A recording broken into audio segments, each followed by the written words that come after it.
Man, I was fearing that this was going to end up in the worst possible way. And that's exactly what ended up happening. I am legit sad by this news. I am absolutely devastated, not only for us as a fan base, but for the man himself, Tommaso Ciampa. This is the worst possible news that I think we could have ever received. Tommaso Ciampa is scheduled for neck surgery, and he is 100% going to vacate the NXT Championship. We all know how valuable Tommaso Ciampa has been since coming back from his knee injury. We all know how valuable he's been to NXT. We all know that the man himself has put on nothing but 5-star classics. I mean, the guy's body of work speaks for itself.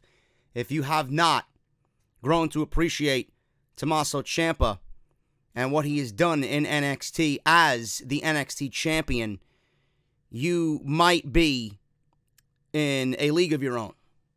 Honestly. You will be that one kid sitting alone at the lunchroom table in high school. That's you. The man is absolutely brilliant. He's been the most valuable thing, not only to NXT, but as far as WWE as a whole, nobody even came close to what Tommaso Ciampa did in 2018. Nobody. And this is the most talented roster that WWE has or has ever seen. There's only one man that even came close to what Tommaso Ciampa did in 2018, and that was his scheduled opponent at Takeover New York in Johnny Gargano. That is the only man in the entirety of WWE that even came close to touching Tommaso Ciampa. He was virtually untouchable. He was a mythical god as far as characters go in the world of professional wrestling. The guy was the personification of what a heel should be. And we all grew to love him because of how he portrayed himself. He lived that gimmick, he lived that character, down to the very essence of what a heel should be. I woke up this morning and the news that he was scheduled for neck surgery was real. And I'm hearing that he's going to be out 6 to 14 months. But there is good news at the end of this dark tunnel, folks. There is good news. Tommaso Ciampa is going to be out of action with a neck injury. He will now require surgery. This is absolutely terrible timing for Ciampa and NXT as a whole. But apparently there was already a plan for him to get this problem corrected. Now, Tommaso Ciampa was suffering from a lingering neck issue for weeks before his main roster call-up. This issue got progressively worse in a hurry after some hard-hitting contests where Ciampa started to prove himself on the main roster, and now he is out of action. And I'm going to go back to what I originally stated a couple of weeks ago on Off the Script. Vince McMahon's behavior was damaging, and he didn't even know it. He didn't even know it. Unfortunately, resting up is not going to do the trick that they originally had planned. He was going to sit out and minimize his work so that he could get through TakeOver, drop the title to Johnny, and then get the neck injury situated. Dave Meltzer noted on Wrestling Observer Radio that Ciampa will need neck surgery depending on what type of neck surgery he needs. Will depend on how long he will be out of action. But this surgery was indeed confirmed by WWE. Meltzer says, and I quote, "This is actually huge. Ciampa is getting neck surgery in the next couple of days. WWE confirmed it. It is expected that Ciampa will be forced to relinquish the NXT title during their next set of television tapings next week. As previously reported, WWE was considering all options in regards to how they were going to deal with this injury. Neck surgeries can be tricky and cause a superstar to be out of action anywhere from 6 to 14 months depending on the severity. Then again, you can always run the risk of someone not being able to wrestle again following surgery in Jason Jordan's situation on Monday Night Raw. Now, let me go back just a little bit and read this portion of the news, or the report, saying that Ciampa was already suffering from a lingering neck issue for weeks before his main roster call-up.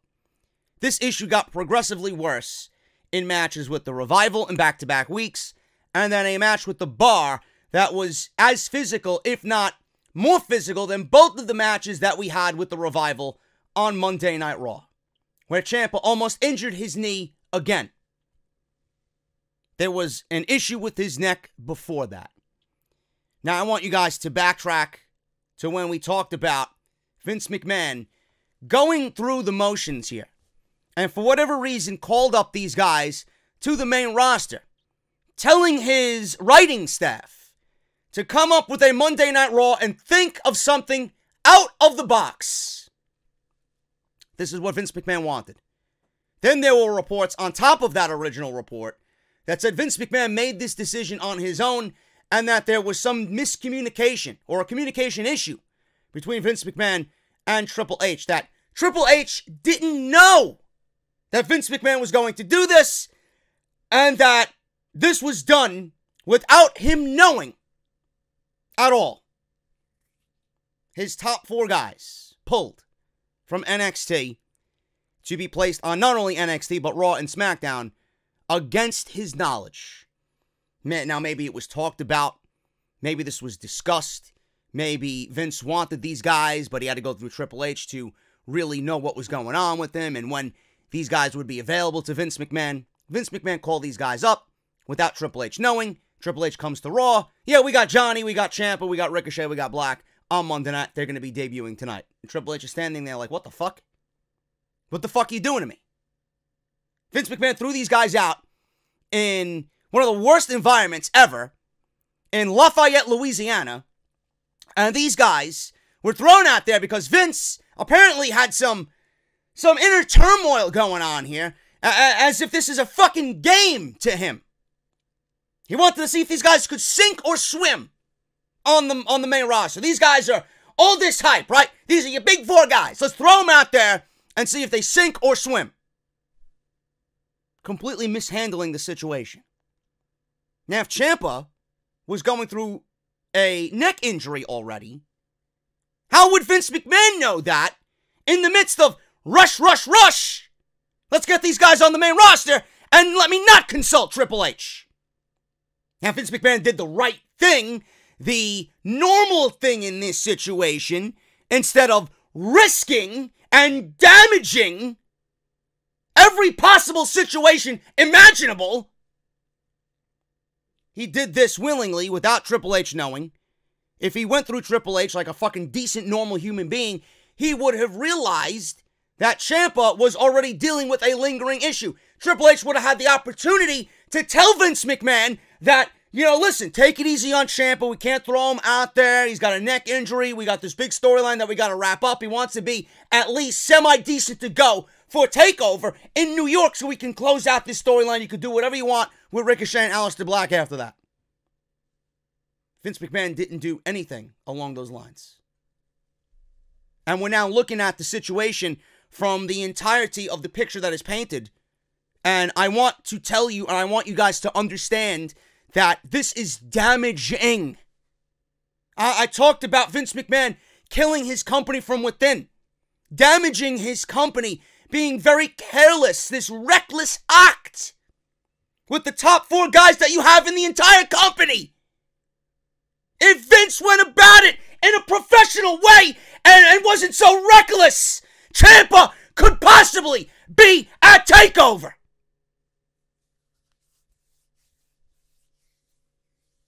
This is why I'm so pissed off. How many people are looking at it from that perspective? Now he takes a guy that he don't know anything about and he throws him into a match with 2 of the most hard-hitting guys on the roster. Vince got what he wanted. Ciampa didn't fucking swim. He sank. And now the main program for TakeOver, WrestleMania weekend, is no more.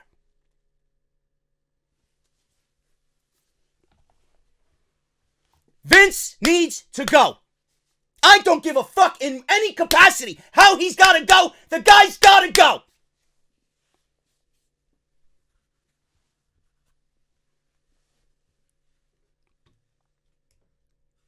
It's unreal. It's absolutely unreal. Would this be done in any other sport?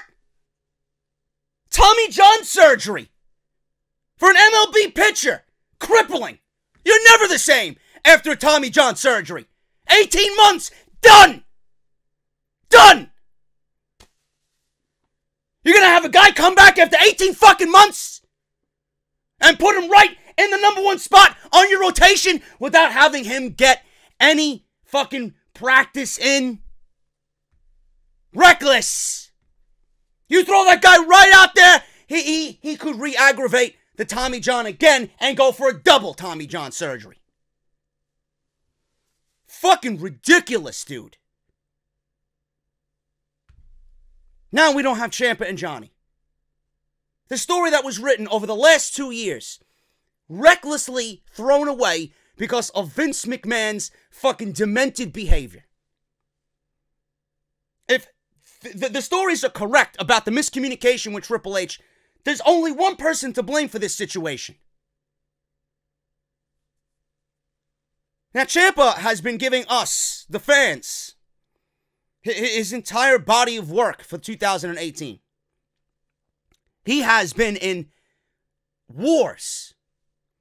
And there's no doubt in my mind that everything he's been through with Johnny right now absolutely took a toll on his body and, in this case, his neck.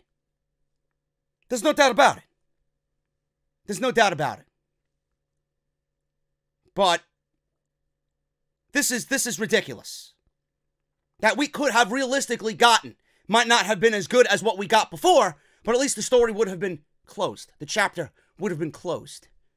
Now WWE has their backs against the wall. You thought the Aleister Black situation was bad when he was out. And they had to rewrite everything. Look at this.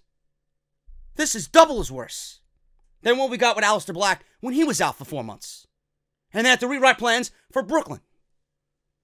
Now we're in the same town, in the same arena, but with a different situation. It's not Aleister Black. Now it's Tommaso Ciampa. Now what do you do with both situations? What do you do?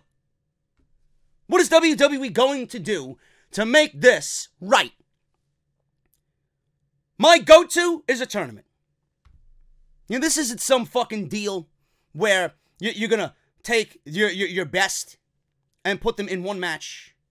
Because then it's going to really hinder the rest of the fucking show. You don't want to put everybody in a ladder match for the NXT Championship. People that don't deserve it. You know, this is the NXT Championship. This is not some new fucking championship that you're coming up with, you know, just to fill a void in the mid-card. You know, this is not an EC3 or fucking Lars Sullivan or a Killian Dane situation. This is the NXT Heavyweight Championship. This is the biggest prize on this brand. If you deserve, or think you deserve, the NXT Championship, show me. Show me. We had the Deadly Games tournament many moons ago on WWE's main roster, right? The Deadly Games tournament? Why don't we have our own iteration of the Deadly Games tournament here for NXT? And everything that you originally had planned for TakeOver, why don't you just integrate into this tournament and give me a one-night tournament to crown a new NXT champion? And come up with some big storyline, some cliffhanger at the end of the show for the new champion, or new direction for the new champion coming out of this entire tournament that closes TakeOver. Now, I came up with a mock tournament. I came up with a mock tournament here, and I want to know what you guys think about this. Obviously, it would include all the big hitters. Now, the one thing I do want to say before I get into this is everything literally is going to have to change. Everything. The Dusty Classic needs to be rewritten. I don't know where they ended. I don't know what's going on. All I know is that Aleister Black and Ricochet battled DIY And there's a situation, spoiler alert, if you guys want to skip ahead, I'll give you 3 seconds. 1, 2, 3. This is pertinent to what I want to talk about here. So if there's spoilers here, please do not listen. Okay? Because at this point, I don't really give a shit. This is more important than any fucking spoilers. The entire card is going to be changed and altered because of this one situation.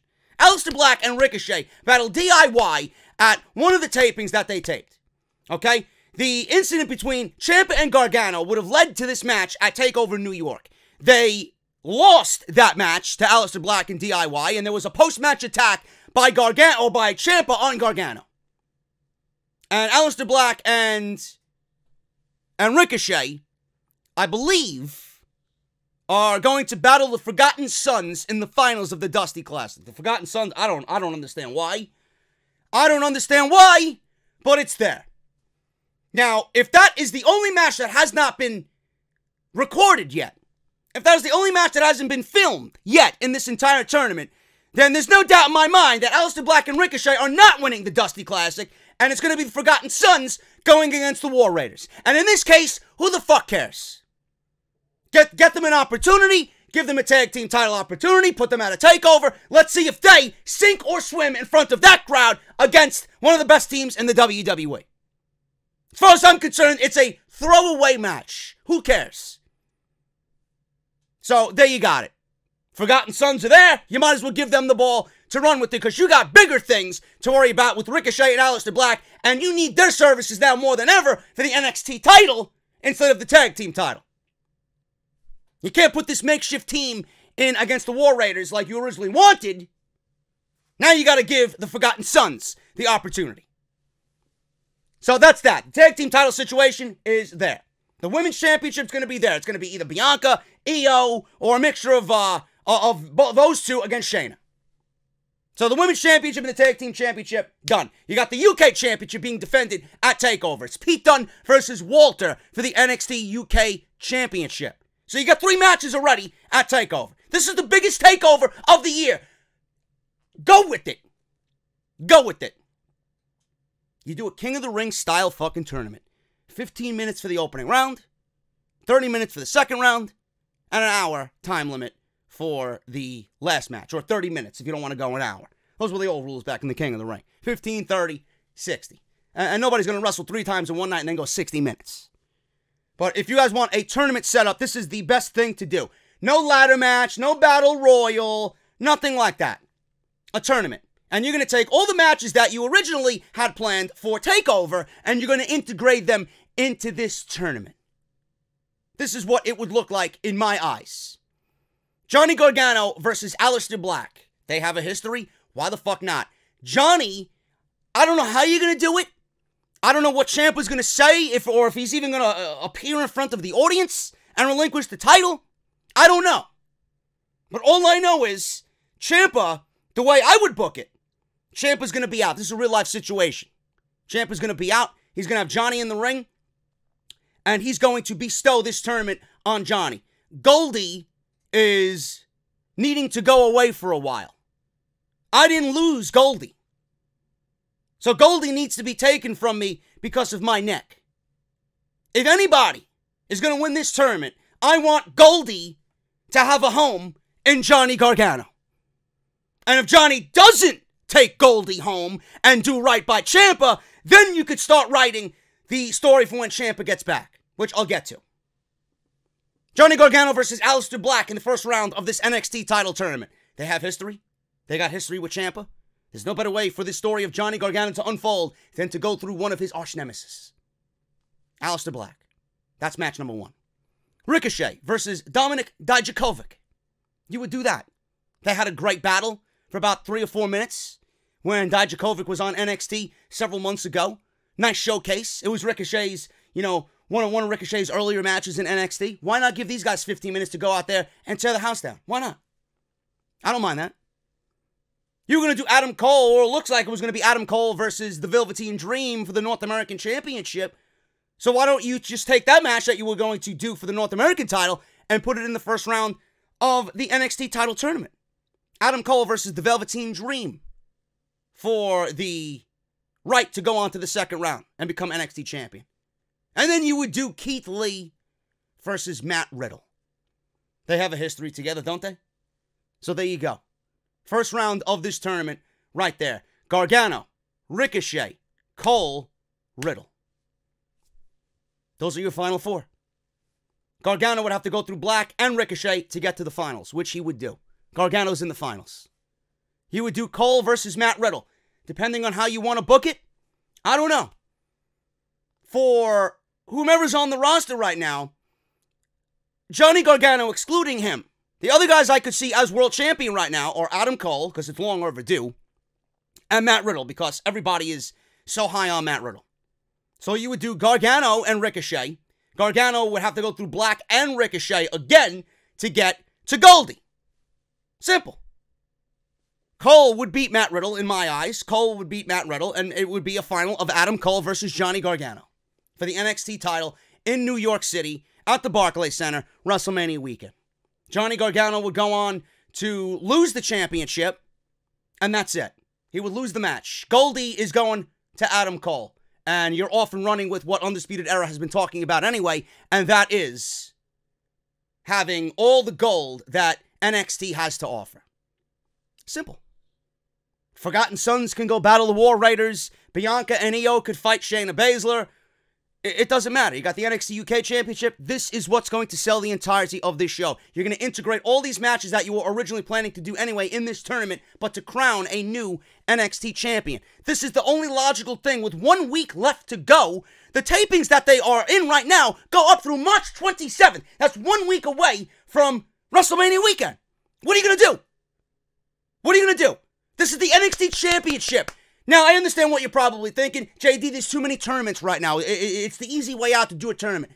What are you going to do? You want to be the NXT champion? Prove to me. Show me how badly you want it, how much you deserve it. Adam Cole would be the new NXT champion. Johnny Gargano would go to the main roster. We wouldn't hear about him in NXT anymore. So what do you do with Johnny after that? Obviously, you're going to have to rewrite the chapter now for Johnny and Ciampa, depending on how long he's going to be out. PW Insider is reporting that Ciampa is set to make a full recovery, and he's going to be back better than ever, according to sources. So Ciampa right now is going away for the time being. These guys are slated to fight forever. I'm just pissed that we won't get to see the conclusion of it where it needs to be concluded in NXT. I'm pissed because Vince McMahon's reckless behavior has shown you how reckless and damaging that man is to this company in what he did here. And if he didn't force Ciampa into these nothing matches, we still could be looking at a TakeOver main event with Gargano and Ciampa for the NXT Championship, and Ciampa could go away on his own volition.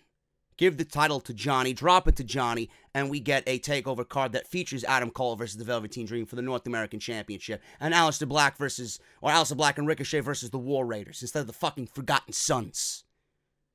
Everything has to be rewritten. Everything legitimately has to be rewritten. So what do you do with Ciampa and Gargano? I don't know. I could see Johnny Gargano leaving NXT. I could see Johnny Gargano. I don't know what you think of Johnny. I love Johnny. I think Johnny's fucking fantastic. He reminds me of Daniel Bryan mixed with a little bit of Bret Hart. I think he's fucking phenomenal at what he does. I really do. And that's not just me talking as a fan of Johnny. I've been watching this sport for 33 fucking years. Johnny Gargano is a special type of wrestler. You don't have many people doing what Johnny is doing and believing, in a certain guy like that. You don't believe in anybody in today's pro wrestling landscape like you believe in a Johnny Gargano. That's how fucking good Johnny Gargano is. I see Johnny Gargano as a WWE champion. Johnny Gargano could win the WWE Championship. Johnny Gargano could win the Royal Rumble. Or Johnny Gargano could win Money in the Bank. Whenever WWE decides to do that. Or however long Ciampa is slated to be out. He could win the Royal Rumble. Or he could win Money in the Bank. And he could cash in to win the WWE Championship. And when Ciampa is ready to come back, you tell the story that you were going to finish in NXT on the main roster with those guys over the WWE Championship. When these guys broke up, I don't think anybody really seen where this was going. It was great when it happened, and then Ciampa went away. And we were left to wonder for a year, what the fuck's going to happen with DIY? Ciampa came back looking like fucking Kratos from God of War. And he went on this unbelievable tear that, like I said in the beginning, nobody was even close to coming anywhere near him as far as what this man did or embodied in WWE. If they're not fighting for the NXT Championship, Ciampa's got to go get himself right. Johnny's going to do what he wants to do or has to do on the main roster. He didn't win Goldie, but he wins the WWE Championship. Ciampa comes to the main roster when he's back, and he's like, what happened to Goldie? What happened to Goldie? I told you that you needed to be the new home for Goldie. You let me down, you let Goldie down, and now here you stand, a traitor, as the WWE Champion. Johnny can win the WWE Championship, and when we see Ciampa reemerge again, he is waiting right there, waiting to continue what he started with Johnny in NXT on the main roster. But instead for the NXT Championship, it's for the WWE Championship. However they want to tell that, God only has fucking faith that this will be in the hands of Triple H when it gets to that point where it needs to be rewritten or concluded. We have to get a conclusion for this. I'm sorry. I don't give a fuck what WWE has to do or as long as they have to wait. This needs a fucking conclusion. We are owed it. They're owed it. The brand is owed it. WWE is in a day and age where storytelling doesn't exist. These two guys have sucked us in, captivated us all with storytelling that I would have to go back to fucking Undertaker versus Shawn Michaels at WrestleMania 25 to relive. You don't see this type of shit on the main roster anymore. Storytelling is fucking absolutely non-existent to these fucking corporate suits and ties. It's all about social media impressions, and it's all about stocks. Storytelling doesn't matter to these fucking people. Clearly, it doesn't matter to Vince McMahon. Otherwise, Ciampa wouldn't have been in a fucking barn burner of a match with the Bar over nothing. This is what I would do. This is what I would do. Johnny comes close and doesn't do it. Or Johnny ends up winning the NXT Championship. I don't know. How long are you going to keep Gargano in NXT? Maybe this is just the stars aligning. Ciampa's hurt. Maybe Johnny never takes the NXT Championship.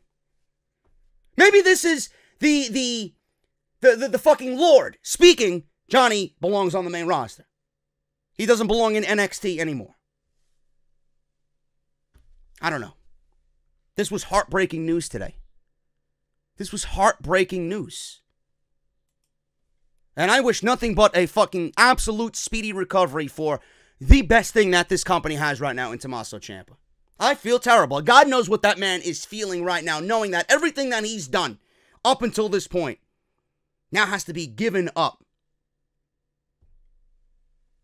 He was on a tear. He was the 4th longest reigning NXT champion of all time. I don't know how much of that would have taken him into 3rd place or what was left to get into 3rd place. But obviously Neville and Balor are ahead of him. I believe Nakamura is the other one as far as NXT championships go. But imagine what that man is feeling today, man. It's unreal. Unfucking real. What a sad fucking thing to wake up to. I feel for that boy. I feel for him, man. That's just terrible. Ciampa's going to be back. PW Insider's reporting that he will be back. He's slated to make a full recovery.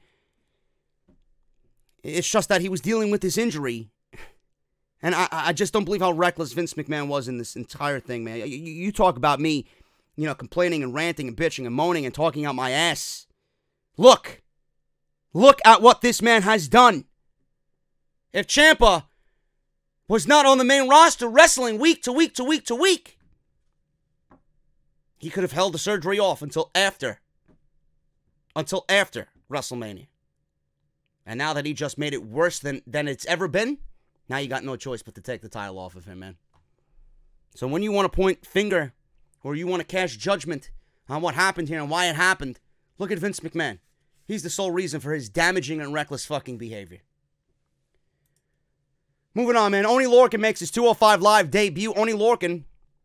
I love Oney Lorcan and Danny Burch, man. I wouldn't have minded them winning the fucking tournament if they were to go up against the War Raiders. I would not have minded them against the War Raiders. WWE brought up a handful of NXT superstars 5 in January. We got, obviously, the Big Four called up last month. But Oney Lorcan made his 205 Live debut this week.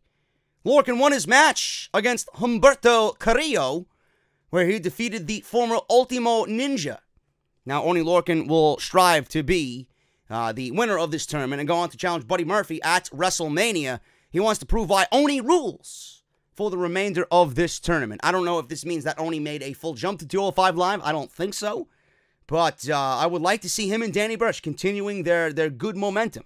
They're a great Cinderella team in NXT, man. I don't think Oney Lorcan is there for any other reason but to make a good impression, not only on WWE, but to give some legitimacy to this tournament. Buddy Murphy wants new challenges. Oney Lorcan is a new and worthy adversary for Buddy Murphy, if they so choose. Finally, guys, as far as the news goes, WWE makes major change to NXT Takeover schedule. It appears that NXT is bringing a takeover special to a city and venue this summer. That means a lot to them. They are also deviating away from their usual formula of when to hold such an event. WrestleVotes is reporting that San Jose is getting an NXT TakeOver event on June 8th. It will take place at the SJSU Event Center, which is the location of NXT's first show when they started touring. It's interesting because this TakeOver special will be without a WWE major pay-per-view happening the next night. Now, WWE summer events are laid out, and the main roster has house shows in Boise, Idaho, and Denver, Colorado that same evening. NXT has held TakeOver specials before without a WWE pay-per-view occurring the next night, but it is not a typical thing in the current landscape of the schedule for WWE. You know what I thought of immediately when I seen San Jose? Perfect place for those women's tag team championships to be defended, being that Bayley, I believe it's from San Jose or Sacramento. Either way, they're right there, and that's Bayley's home turf. There's no better way for those tag team titles to be defended than in NXT against the Sky Pirates, in San Jose at a TakeOver special, and all of that rolled into one big ball will bring huge meaning to those NXT women's or those WWE women's tag team championships by having them be defended in this manner at NXT TakeOver in San Jose. Now, I don't mind when a takeover happens. A takeover is a takeover, and I throw a party every time there's a takeover, man. I smile for obvious reasons when there's a takeover, and I don't have to watch regular main roster WWE garbage. This is great. Now, I don't give a shit that it's not accompanying a major WWE pay-per-view weekend. I don't care. NXT is big enough, and it's gotten to a point where it could be a standalone event on any given weekend away from WWE. We don't need NXT to accompany a major pay-per-view weekend. It's great for the city that they're in. It's great for the overall product, that you got all this string of shows. You got Saturday, Sunday, Monday, Tuesday, but most of the time it's overkill. Sometimes people get burned out. You know? I don't know when. June is what? Money in the Bank? June is probably, or Extreme Rules, or one of those things. July, maybe Money in the Bank. But I honestly think that this is going to be a good thing for the overall vibe of that weekend. So you don't have another show to burn you out going into the major pay-per-view on Sunday. I think this is great and a perfect way for the WWE to defend those WWE Women's Tag Team Championships. I'm looking forward to it. So let's see what happens, man. Anyway, that is the news, and I hope you guys are with me and on board with what I stated here, man. It's a devastating issue. Ciampa, I wish you the best, bro. I really do. We all loved you, and I hope that it is a speedy recovery, and that this man is back better than he has ever been. And I'm looking forward to that day, man. So hopefully we get some sort of conclusion for Johnny and Ciampa at some point in 2020. Thank you guys so much for everything, man. Follow me on social media at JD from NY206 on both Twitter and Instagram. Make sure you guys follow me on Twitch as well. JD from New York. Hit that subscribe button down below. Turn on that bell for all notifications. Patreon.com/JD from NY206. If you guys are on Patreon right now, you have the audio version only of Off the Script for Friday already, man. So make sure you guys go and sign up if you guys want to hear Off the Script 2 days early. Thank you guys so very much for all of that. Continue to buy your t-shirts, man. Bonfire.com. Link is down in this description of the video. Bonfire is the exclusive home of JD's Elite. So make sure you go and get yours today, man. We blew the roof off of February. 185 sold. I want to make March bigger and better than all of February, man. Make sure you guys go and get yours today. I'm doing meet and greets. I will announce the meet and greet very soon for WrestleMania weekend. Make sure you guys have your merch, and I want to see all of you becoming a part of my elite when you meet me WrestleMania weekend in New York City, man. Bonfire.com link is down in the description of the very video you are watching right now. If you missed them, Monday Night Raw, SmackDown Live, and Resident Evil gameplays live on the channel right now. Samoa Joe finally capturing the U.S. Championship, or WWE Gold in general. There's no better man for the job than Samoa Joe. Gold looks good on him, man. Resident Evil Part 9 and Resident Evil Part 10, the conclusion of the entire game, man. Make sure you guys go and check that out if you're into that type of deal. And Becky Lynch suspension lifted. Ronda Rousey turning heel on Monday Night Raw. If you guys missed any of that stuff, everything you need is linked in the little annotation that you see in the top right corner of your screen, man. Thank you guys so very much for all your support on all my content. Let's hit the NXT results for tonight's show from Full Sail University. Not only was this the longest running episode of NXT that I think I've ever seen, but I honestly think, in all the years I've been watching NXT, tonight was probably my most favorite episode to date, as far as the entire episode. Not my favorite moment, but as far as episodes go, for the 1 hour and 15 minutes that was tonight's show, it was the best front-to-back episode of NXT. It is absolutely inexcusable that NXT featured 8 tag teams. 8 on tonight's show in 4 matches. And the WWE main roster can't even produce a tenth of what NXT did tonight as far as tag team wrestling. It is inexcusable. Tag team wrestling is dead? Clearly not. You either love it and embrace it and you give us what we got tonight, or you fucking hate it and are clueless and you don't know what the fuck you're doing. There's no reason why teams like The Club, The Usos, The Revival, even Rude and Gable can not be featured in this manner. No fucking reason. And you want to know one glaring difference between NXT and the main roster? It all rests within the commentary. On Monday Night Raw, you have Corey Graves and Michael Cole making fun of the Revival and making fun of Heavy Machinery. It's a fucking circus. The commentary that goes over the match on the main roster just kills everything about the match. Everything. Meanwhile, you have Mauro Ranallo and you have Percy Watson, who's come into his own, and Nigel McGuinness. They give you a direct sports feel. It's serious. It's a competition. It is a tournament paying homage to Dusty Rhodes. But underneath that, it's tag team wrestling. Look at the difference. The vast difference in the presentation from tag team wrestling on the main roster to what we've seen tonight on NXT. And tell me that WWE is out of their fucking mind. Inexcusable. Inexcusable. I'm already feeling it with Ricochet and Aleister Black on the main roster. Look at them on the main roster with Michael Cole doing commentary for them. And then look at them on NXT tonight with Mauro Ranallo doing commentary behind them. There's a huge difference. They don't feel special on the main roster. And here, every single team felt special. Not only because it was the tournament, but because of the overall feel that the commentators gave you watching at home. This was a fantastic episode of NXT. One that I wish I was a part of. I'm actually envious of everybody that got to see this live. And I was there with the last set of tapings. This was fantastic. Aleister Black and Ricochet opened the night against Fabian Aichner and Marcel Barthel, or Bartel. Probably my favorite tag team right now, up and coming in the WWE. These guys are absolutely fantastic. I coined them as the NXT version of the Bar. There is absolutely no way you watch these two guys tonight and you didn't appreciate what they did against Aleister Black and Ricochet. Fantastic fucking team, fantastic work by both men. This was a absolutely fantastic match.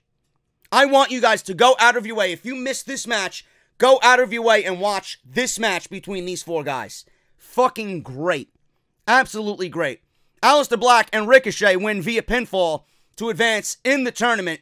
This is when Aichner was in a sequence with Aleister Black. Black with a second rope moonsault. Aichner catches him.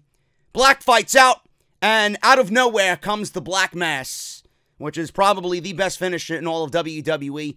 Man, I'm waiting for WWE to fuck this one up because NXT has done an absolutely amazing job at protecting Black Mass as a finisher that no one is kicked out of, and it seemingly comes out of nowhere, and there's absolutely no way to counter it. I'm waiting for WWE to fuck it up. I'm waiting for Roman Reigns to kick out of Black Mass. That's what I'm waiting for. I guarantee you he'll be the first one. This was a great match, man. Ricochet and Aleister Black are a great duo together. Still rather odd and bizarre seeing them together, but I understand why they did it. They're comparing them to the Finn Balor Samoa Joe pairing several years ago in the Dusty Classic. They won the Dusty Classic, so WWE was trying to give them that type of vibe going into this. Ricochet heads to the top rope, gets kicked in the head. Bartel tosses Ricochet to Aichner for a brain buster. Unbelievable spot, man. Unbelievable spot. Aichner then hits a double springboard moonsault for only a 2 count. Place was going crazy. Aichner went for a powerbomb. Ricochet up and able to counter, hits a drop kick, and his momentum is stopped. Black is finally tagged in. Springboard double knees to Bartel, and he was then quickly sent shoulder first into the ring post. Basement drop kick by, I believe it was Aichner on Black. Aichner then looks for a powerbomb and gets double stomped. Ricochet then clears out Bartel with a suicide dive, and that is what led to the Black Mass for the win. Go back and watch it. You will see how tag team wrestling should be done on the main roster. The European Union of Marcel Bartel and Fabian Aichner, man, keep an eye out for them. They are absolutely fantastic as a tag team. They are the NXT version of the Bar. Big things coming for both of those guys. They actually, even though they lost this match, man, did they fucking win big. Because if you didn't believe in them or you didn't know of them, now you're going to know of them. Because that's the type of performance that is going to make people open their eyes to somebody that they don't have any idea who they are. And I'm glad it was those guys. They deserve it. We got Keith Lee and Dominik Dijakovic in that great match that was last week. We seen Keith Lee in the Performance Center getting it on with Eric Bugenhagen and some other guys at the PC. Dijak comes up and he wants to finish what was started last week. And there was no conclusion. So there's a pull-apart brawl. There's, I guess, trainees and WWE PC staff holding these guys back. And it was announced in 2 weeks that we're going to get a rematch between Keith Lee and Dominik Dijakovic. So that's pretty interesting. Oney Lorcan and Danny Burch versus the Forgotten Sons. It was Wesley Blake and Steve Cutler. This was actually a very good match, too. I'm a big fan of both Oney Lorcan and Danny Burch as a tag team. Not so much the Forgotten Sons.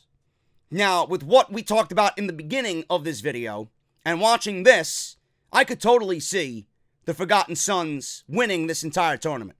There was a narrative by Mauro Ranallo on commentary stating that these guys, the Forgotten Sons, are the only tag team in this tournament that was actually trained and guided by Dusty Rhodes himself when he was alive. So if you are going to spin the narrative like that, or a narrative like that, these guys better end up going to the finals or winning the entire fucking thing. So I don't know why that was said unless there are big plans in place for the Forgotten Sons. This was actually, I'm not a big Forgotten Sons guy. but this was probably their best match. They are a very solid tag team. It's just the gimmick that doesn't work. And I honestly think I know what it is that's bothering me about them. I don't mind Wesley Blake. I don't mind Steve Cutler. I think they are definitely the best duo of the three. It's Jackson Riker. There's something about him that just fucking irks the shit out of me, and not in a good way. He just looks like a muscle-bound freak with absolutely no wrestling ability. His job is to stand there and look intimidating, keep him in that role, and keep him out of the ring. Let these two guys do what they need to do. In my honest opinion, this was their best match to date, and they ended up winning. Danny Burch was tagged back in after Oney Lorcan was being beat up. He doesn't have much luck in this exchange as the Forgotten Sons plant him face first into the mat. Lorcan tagged in, and he's chopping away on both guys while holding his back. Apparently, the back issue was a problem here. They went for their finishing move, did Lorcan and Burch, and they could not execute it earlier in the match, and they played it up as Oney Lorcan making a very rare mistake on tagging himself in while he was the injured man. It was just the emotions were running high, and he wanted to win this match very badly. He throws Cutler into Blake, double blockbuster by Oney Lorcan. Burch then tagged back in, high elevation DDT. They finally hit the finishing move. Blake breaks it up. Lorcan goes to the top rope, is caught midair, double stomp, reverse DDT, cover, and the Forgotten Sons advance in the Dusty Rhodes Tag Team Classic. They had their best match in NXT to date against Lorcan and Burch. Velveteen Dream comes out. He is the new North American champion. Strolls out, stands on the commentary table right in front of Morrow. Leaps on the table, gets a microphone. Dream wanted to remind everybody that he is the North American champion. And he had another reminder, but before he finished what he wanted to say, Matt Riddle came out and he greets the Velveteen Dream.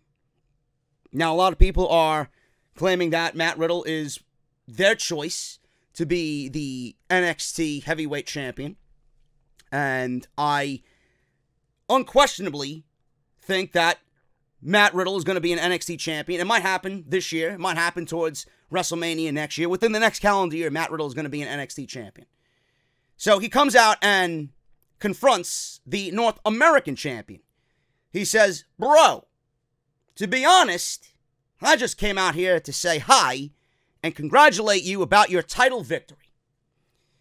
So he goes on to say, "Real talk, I can't help but wonder what the title would look around my waist one day."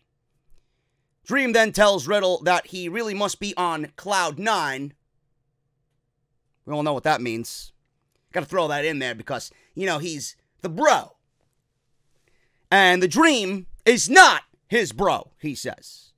He says the spotlight belongs to him. So the Velveteen Dream, in typical Velveteen Dream fashion, snaps his fingers, spotlight's on him, and that was it. And he holds up the North American Championship. Now, I don't know what this is leading towards. I know Adam Cole got involved with the Velveteen Dream. Matt Riddle is now involved in the Velveteen Dream. But whatever they taped here clearly is not going to be what they had in mind, or what they taped here is not going to be what they had planned for WrestleMania weekend at Takeover New York. Clearly, with Ciampa's injury, everything legitimately about this card is going to change. So we don't know what those plans are going to be until this particular set of tapings are finished with. Io Shirai and Kairi Sane talk about Bianca Belair. Shirai says Belair is good, but she hasn't beat Baszler like she has. Sane says both she and Shirai deserve the NXT Women's Championship. And right now is Shirai's opportunity, and she believes that her friend can beat Shayna Baszler. Shirai says Belair may be the EST, but Shirai is number one. Decent promo. You know, obviously this is them presented in the best light possible. You give them a live microphone, it's not going to be as good. This was a nice presentation of both Io Shirai and Kairi Sane. Street Profits versus Mustache Mountain. Now, I did not like the outfits of the Street Profits. I don't know what it is with the red and white. I much prefer the gold and black. It was just an eyesore to me tonight, but that's just a minor criticism. But I honestly thought going into this that the Street Profits should undoubtedly come out as winners here. You know, they've been talking a pretty big game that they want the opportunity in the NXT Tag Team division. And the Mustache, the team of Mustache Mountain, Tyler Bate and Trent Seven, they are coming over from NXT UK. There's no reason. They've seen their time as NXT US Tag Team Champions. There's no reason for them to advance here. I honestly think that the Street Profits would have been a better candidate to win this match than Mustache Mountain. That's just me. But in the end, it was Mustache Mountain winning this via pinfall, and they pinned Angelo Dawkins. Montez Ford was not pinned in this match. So we get both Bate and Dawkins in the ring. Bate was going with, bop and bang, diving European uppercut off the second rope, running uppercut, release overhead suplex, kip up. Montez Ford breaks all that up. The fact that Tyler Bate, German suplex, deadlift, Angelo Dawkins is very impressive because Angelo Dawkins is twice the size as Tyler Bate, and to see a guy like Tyler Bate do that to a guy like Angelo Dawkins is just a sight to behold. Fantastic. Ford broke it up. Seven launches Ford over the top rope, onto the floor. Bate and Dawkins back with strikes in the ring, middle of the ring. Seven breaks things up. Ford with a big leap over the top rope, cleared the ropes, onto Seven. Bate looks for the Tyler Driver 97. That was stopped. Dawkins with a spinebuster. Ford hits a huge frog splash, which undoubtedly should have been the end of the match. And Tyler Bate kicks out. Tyler Bate kicks out of Montez Ford's huge high elevation frog splash. Dawkins puts Bate on his shoulders. Seven with a dragon suplex on the ring apron to clear Ford out of the match. Bate with a stall German suplex on Dawkins. Seven tagged in. Torture rack position. Bate with the double stomp off the top rope. And Mustache Mountain beats the team of the Street Profits, man. Very surprising. Very surprising here that Mustache Mountain advances and Street Profits. I wish that they would get some fucking credit, man. They talk a big game. They're a very, very good team. And I feel like every opportunity they have, they just don't seem to be catching a break. And I don't know what it is. But it's interesting that it was Angelo Dawkins taking the pinfall and not Montez Ford in that last exchange. Main event was Undisputed Era. Bobby Fish and Kyle O'Reilly. A lot of you guys prefer O'Reilly and Bobby Fish. I loved the work of O'Reilly and Roderick Strong, but I can understand why you guys like the original pairing of the Undisputed Era. This was a fantastic match, man. Johnny Gargano came out to his old theme music. Johnny Gargano came out to his theme music. Tommaso Ciampa came out to his theme music. They both met on the ramp, and then they hit the original DIY tag team music, which was great. It brought back a lot of memories, man. People were loving it. And they were together. For the first time in years, DIY was legitimately back together. They gave these guys all the time that they needed to make this thing really fucking special, man. This was an absolutely fantastic match for both teams. And I want to go back on what I stated with everything I mentioned about Tommaso Ciampa. Now, he had a neck injury, and the way he wrestled in this match tonight, it's as if he was never really injured. He did everything that you would not expect somebody with a lingering neck issue to do. It was like we seen Tommaso Ciampa in the ring and nothing was bothering him. It looked like he was Superman. Now, I don't know at this point when this was taped how injured he was or how hurt he was or what he was feeling.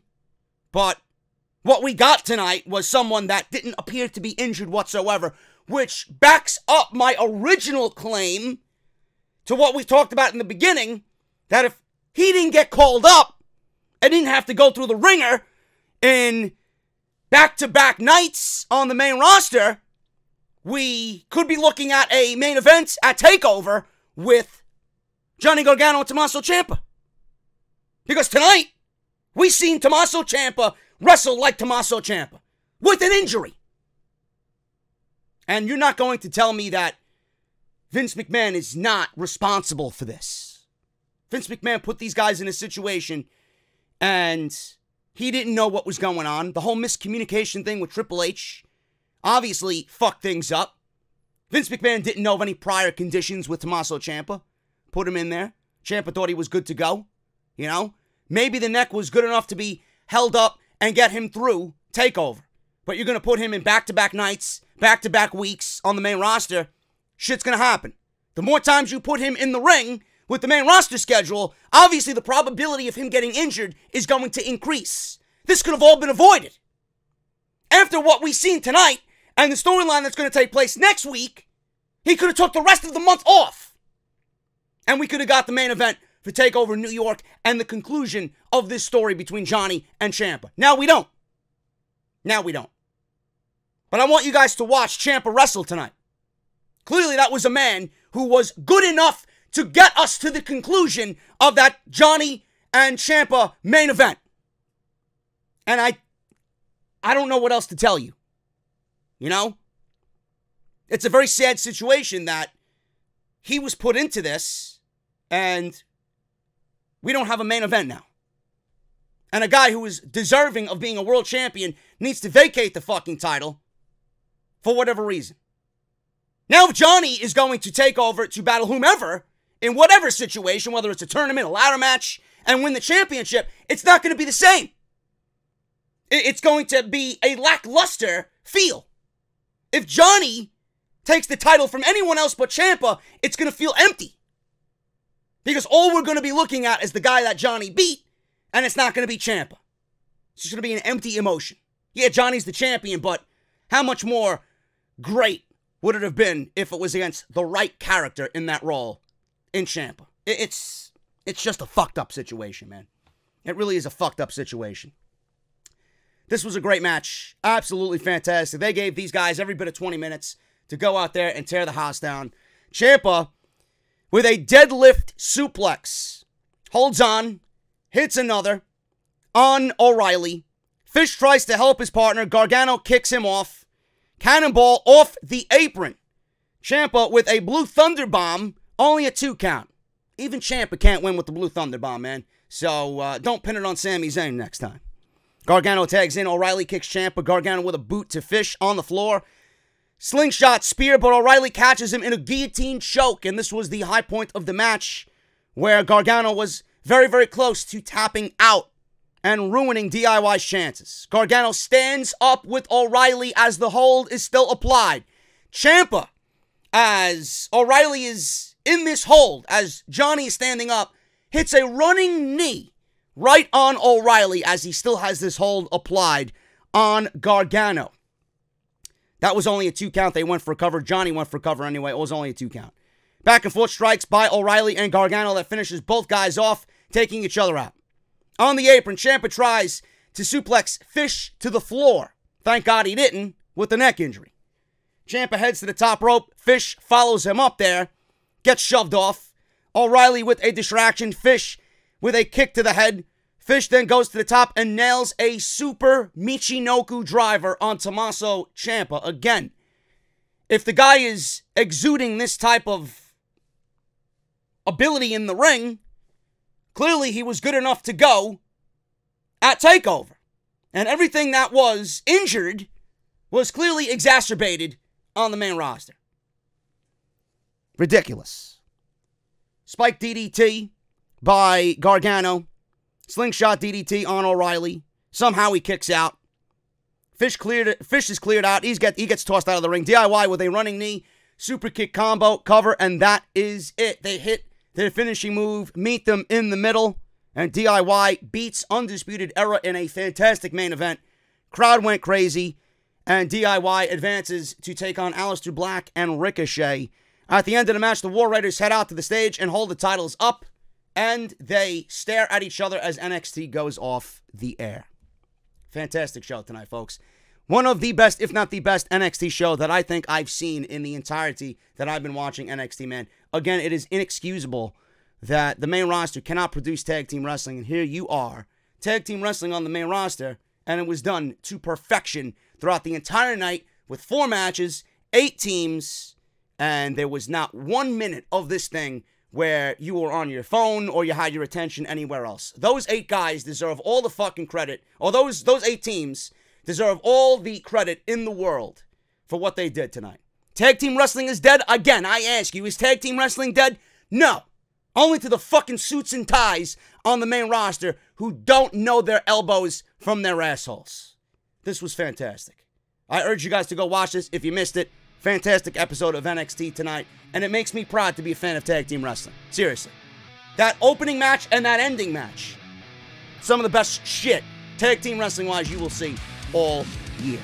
Thank you guys so very much, man. I am getting out of here. I did a lot as far as recording goes. Off the Script is done. It's on Patreon already in audio form. You guys will get it in video form tomorrow. Fastlane is this weekend. Preview and predictions are up, so make sure you guys keep an eye and an ear out for that. Follow me on social media, man. JD from NY206 on both Twitter and Instagram. Hit that subscribe button down below. Turn on that bell for all notifications. Subscribe to the newsletter, man. JD from New York or JD from NY.com. Subscribe to the newsletter. Be up to date on everything. Patreon.com/JD from NY206. Bonfire.com. Link is down in the description of this very video to go get your t-shirts today. Bonfire, the official home exclusively of JD's Elite. If you guys want to go check out all the other videos that you might have missed this week, they are right there on the screen in form of that little annotation, that little eye that you see in the top right corner of your screen. And I will see you guys on Friday for Off the Script. I don't know what I'm doing tomorrow. I might be live streaming something, being that I have no content scheduled for Thursday. But regardless, man, thank you guys so very much. Hit that thumbs up. Let's try for 1,000 thumbs up tonight on NXT. And I will see you guys right back here with more news and rumors on Off the Script on Friday. Have a good night, and I'll see you on episode 264 of Off the Script. I'll talk to you guys later.